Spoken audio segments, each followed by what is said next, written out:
Olha a gente aí, sou Salvador, tudo bem? Segunda-feira. Segundona, tamo aí, firme e Isso, forte. esse inverno maravilhoso, Daniel. Trabalhou no fim de semana? Um pouquinho. Alguém tem que trabalhar, né? Enquanto eu folgo, depois no outro sou eu. Tudo bem, gente? Prazer, tamo aí de novo, mais uma vez falando muito sobre futebol mineiro.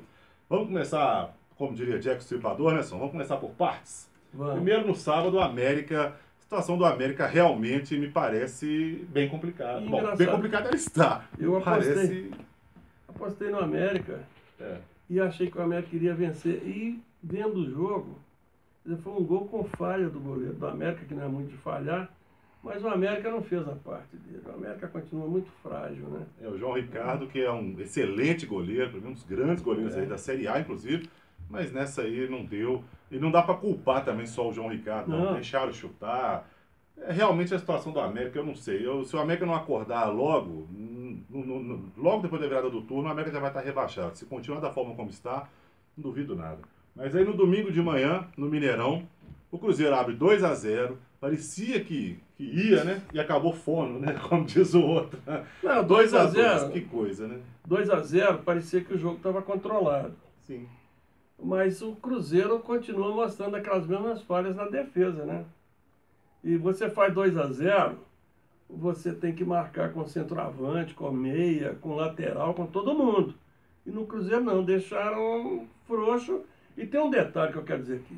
Se o lateral está com dificuldades para marcar um atacante, você não precisa tirar o lateral, você precisa botar alguém para ajudar o lateral. Um volante de preferência. Ajudar, para chegar ali. Então o que adianta? A dificuldade para marcar o Marinho. O Marinho deitou e rolou em cima do Brian, né? O famoso Kieme. É, Kieme. Sabia não. O Marinho estava entortando lá o Brian. Ao invés de colocar alguém para dar cobertura para o Brian, o treinador tira e bota outro no lugar. Outro que não é da posição, inclusive, o Alano. O Alano. O que acontece? Continua do mesmo jeito. Então, às vezes, quando você tem um jogador que está fazendo a diferença numa partida, você dobra a marcação. O Bento não, ele tirou um e colocou o outro, ficou do mesmo jeito.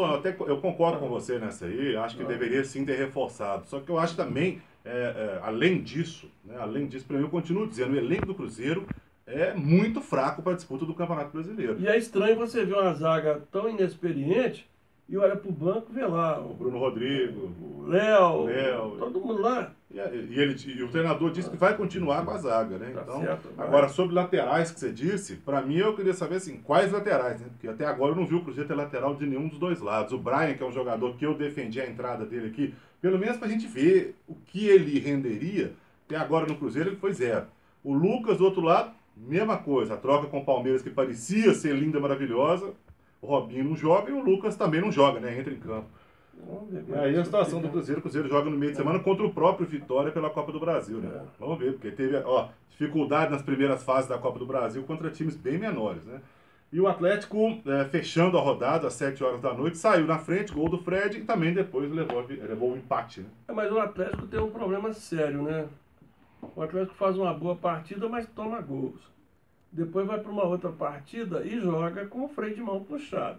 Eu já começo a pensar o seguinte: não seria o caso de deixar o Robinho no banco e depois ver a hora para ele entrar, para fazer o marketing? Né? Porque está faltando alguém ali no ataque, né? Quanto ao Fred, é o seguinte, fez o gol, é um atacante que a gente reconhece, mas o Fred, quando ele atuava pelo Fluminense, ele brigava dentro de campo, tomava cotovelada e dava cotovelada. Explicar para o Fred, há uma diferença na arbitragem brasileira. Enquanto você está no Fluminense ou no Corinthians, eles enxergam de um jeito.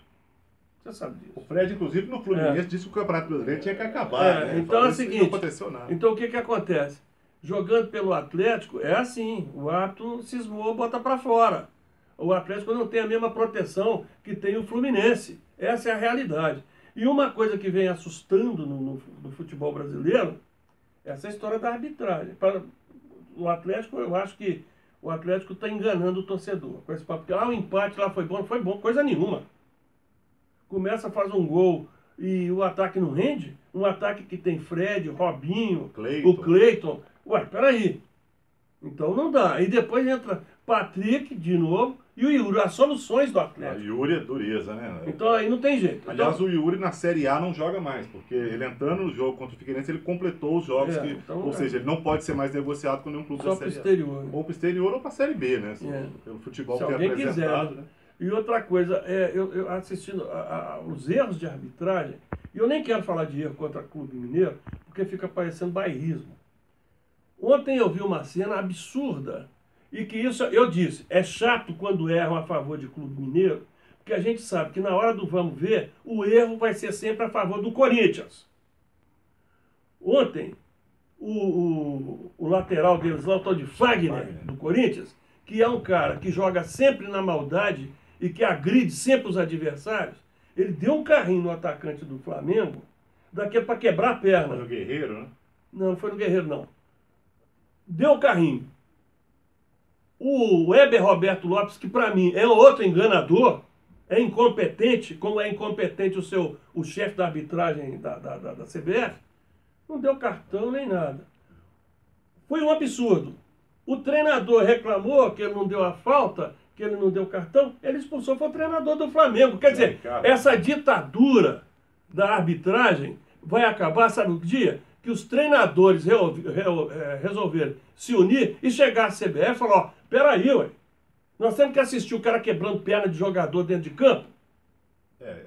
O Sonhab, peraí. Não vou nem falar o nome do camarada que é imoral, essa arbitragem está sendo imoral, está fazendo uma covardia, porque os caras erram, e se você reclama, é o único lugar que o cara erra, você não pode reclamar. Não pode falar nada, né? Não pode nem olhar para a cara do árbitro. Se bobear, vem STJD, vem não sei o quê. Você sabe o que o árbitro colocou na súmula? Não vou nem falar o nome do camarada que apitou no jogo do Atlético ontem, que pra mim foi uma arbitragem. Teve um lance, ele deu 3 cartões amarelos, no mesmo lance. Aí reclamou, falou alguma coisa, pá, falou alguma coisa, pá. A incompetência se esconde atrás do cartão. Ele colocou na súmula que o Fred disse pra ele que ele não aguenta a pressão, que ele é fraco. E realmente é verdade, né? Ele é muito fraco. Ele mostrou isso dentro de campo. Ele não sei se ele aguenta a pressão, se não aguenta, não sei. Porque ele é muito ruim, ele mostrou isso dentro de campo. Agora, como é que vai ser essa súmula aí, né? Ele colocou isso, o Fred falou, vamos ver, né? Agora tem que assistir eles precisam assistir o que aconteceu em campo. Eu não estou querendo falar de erro contra o futebol especificamente mineiro, desse jogo. Porque é o seguinte, fica parecendo bairrismo, mas a arbitragem está um absurdo. No jogo do São Paulo, o juiz dá um cartão amarelo. Um carrinho covarde. Sim. Depois ele foi lá e viu a canela do jogador. Foi da Ponte, né? Viu a canela do jogador, devia estar sangrando alguma coisa, falou, ué, peraí, voltou lá e deu vermelho. Quer dizer, os caras são... É assim. E depois teve um lance do jogador, ao contrário, aí, faz o vice-versa aí, que ele deu o cartão amarelo.